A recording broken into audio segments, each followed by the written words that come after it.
bisimila sàcc ndënd day yomb na waaye foo ko tëggee mooy jafe dëgg la tribune yéene kaay ne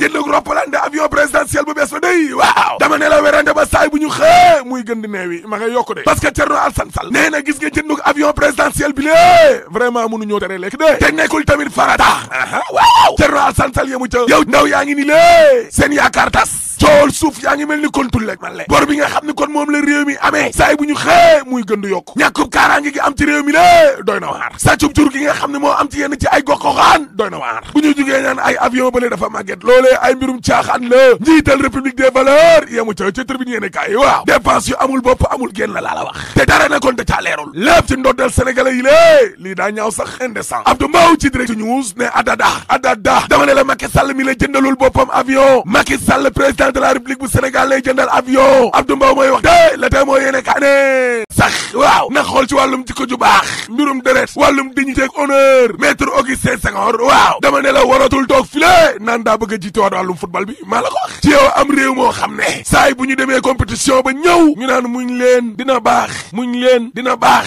Augustin Senghor ci réew mu mel noonu ne kàddoom waratu fee jib de déedéet dama ne la gis nga maire Gorée bii taxul ñu naan football bu jëm kanam de développement du football sénégalais Augustin taxul yéene kaay Pape Diogaye Faye bi ne te gis nga nag falaatu Augustin Senghor ci réew mi le mooy suñu football bi moom dana dellu ginnaaw fukki atu yàlla ca ginnaaw laa la wax te bis bu jàllee ci 2021 bi nekkat président fédération Sénégal football moom Augustin Senghor waaw waxuma la dellu ginnaaw fukki at de waaye dellu ginnaaw fanweeri atu yàlla laa la wax maanaam football moom day jeex ci mim réew moom football moom dootul amati Sénégal yow nit ñaa ngay kaas ay 3 mandats nga naan 4 mandats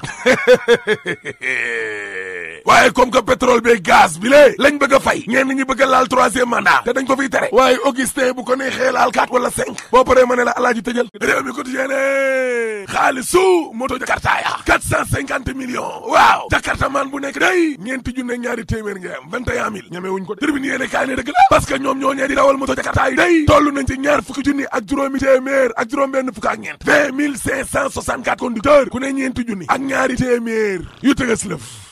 dem naa ca lamb ja